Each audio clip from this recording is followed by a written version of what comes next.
Morning class, I'm Will Kemp from Will Kemp Art School, and this week in the acrylic painting that we've been working on, we're going to introduce warmer colours into the foreground using some nice reds and yellows to really bring your eye forward into the piece. Then we're going to be working more in pastel on top of what we've already put down, tweak the sky a bit, and then our painting will be right on its way. Okay, let's carry on. So now I'm just going to wash in some of this cobalt violet, this is. Just with some of the whites.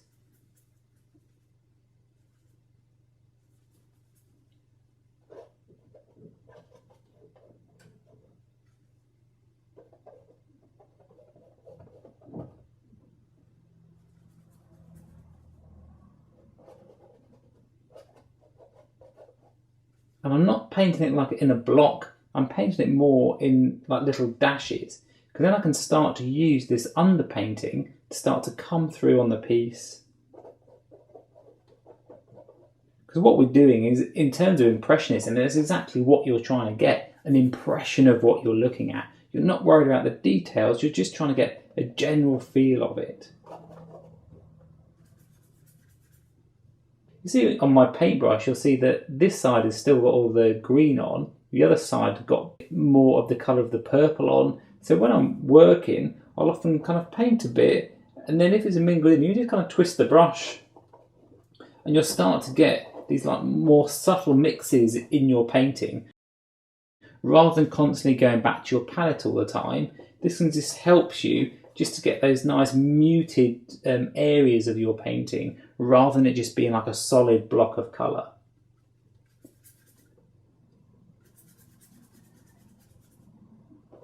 So you've got to use a bit more paint than if you've been using watercolours. You've definitely got to use more paint so that when it's actually pressed on there and painted on, you've still got enough to move that brush around, and you can go quite a far way with the paint that's already on the brush.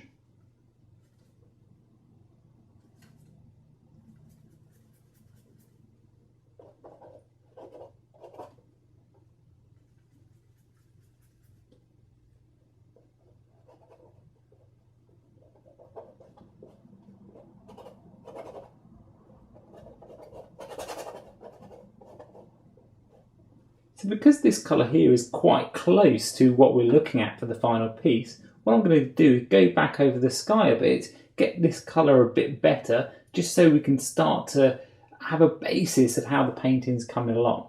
It looks quite abstract at the moment, but we're really just starting to build on the shapes and build to see how all the colours work together. So again, just that cobalt blue and a titanium white.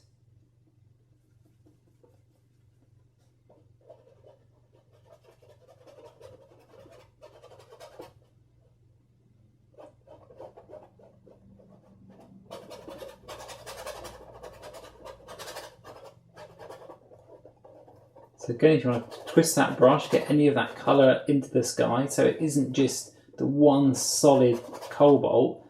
Now I've got a bit of the green in there, a bit of this purpley colour in there. I mean, the photograph is just a guide really, you just use it as a starting point to your paintings.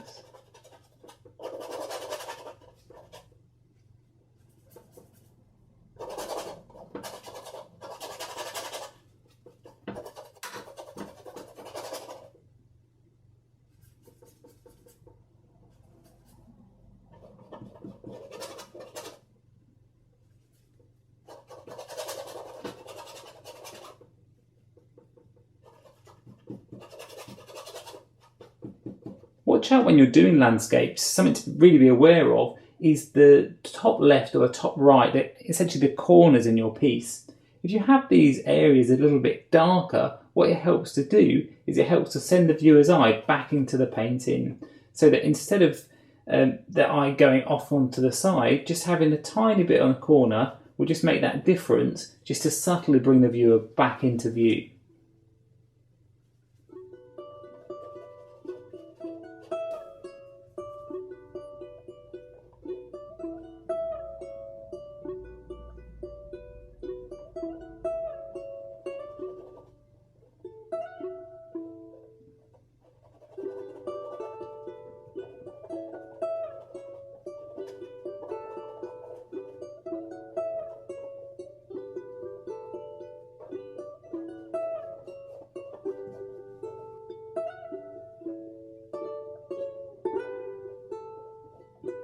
These areas of darker green, I'm just going to take the green and put a mix of the darker blue in. This is just the ultramarine blue.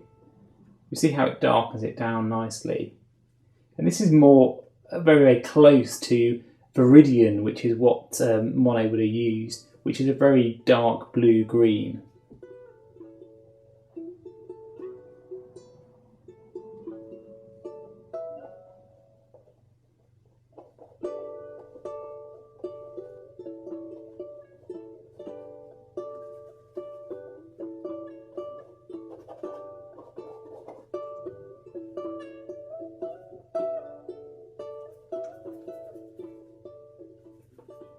To reinforce some of these shapes in the mountain.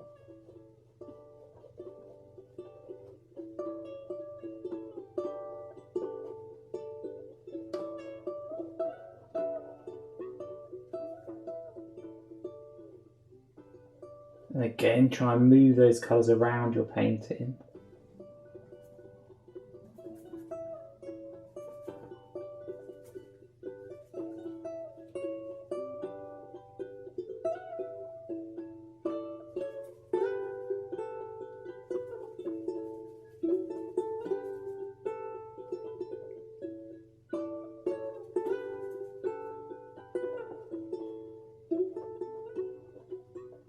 I'm going to introduce some of the warmer colours in the foreground. So just start with the yellow.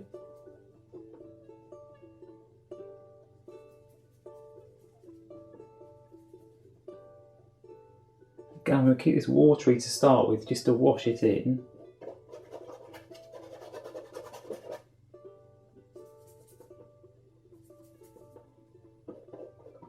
Notice how it's got these red areas in the bottom. It's just nice to have those underneath, so they'll shine through when we paint the thicker paint on top.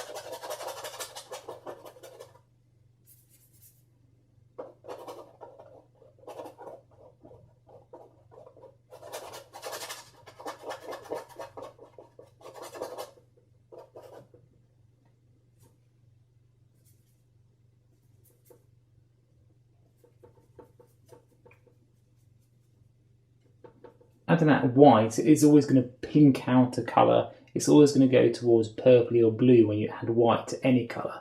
So that's how we start to get this really nice salmony colour.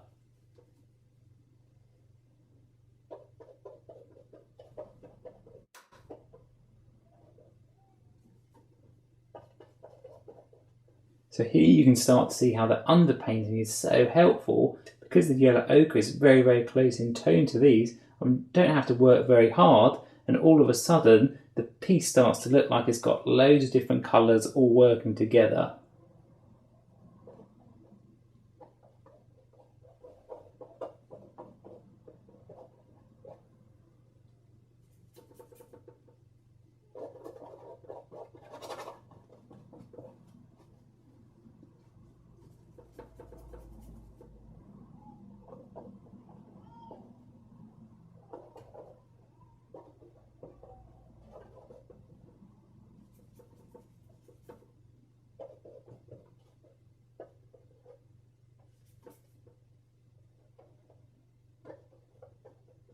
Add a bit more white. So when you're doing your painting, you don't have to put out as much paint as I put. It's just a way to show you the colours more clearly when they're on a larger scale. But don't be too mean with your paints, because otherwise they'll dry very quickly. And even though these are the acrylics, you can start to see I can still put my finger in these and it's still wet, and that's because I've got that thickness into the paint. I can now start to use just some of the pure white and just start to kind of dab it on top into the foreground.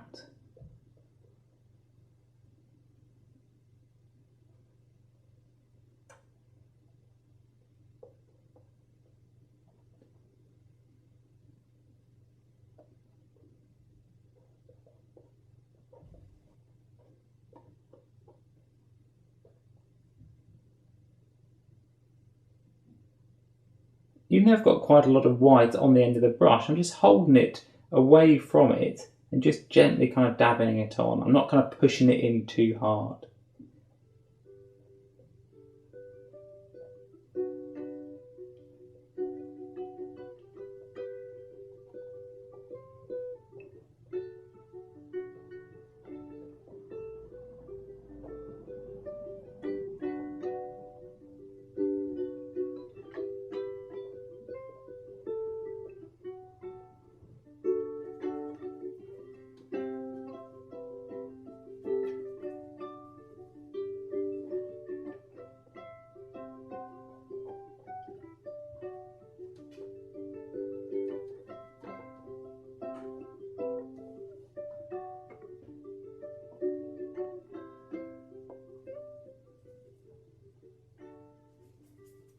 So just tone it down with the purple just to make this nice shadow tone on the building's edge.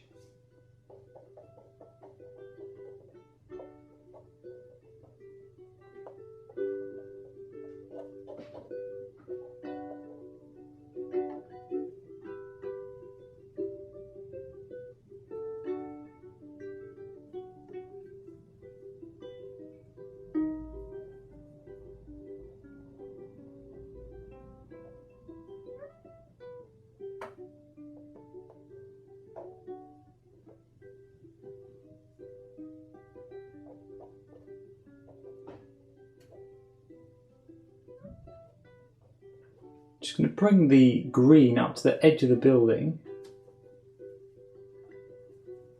Again, you can use the blues to knock them down a bit just to darken off that green.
I might even on this sky start to put a bit of that purple into it, just so it's not as harsh with the cobalt blue.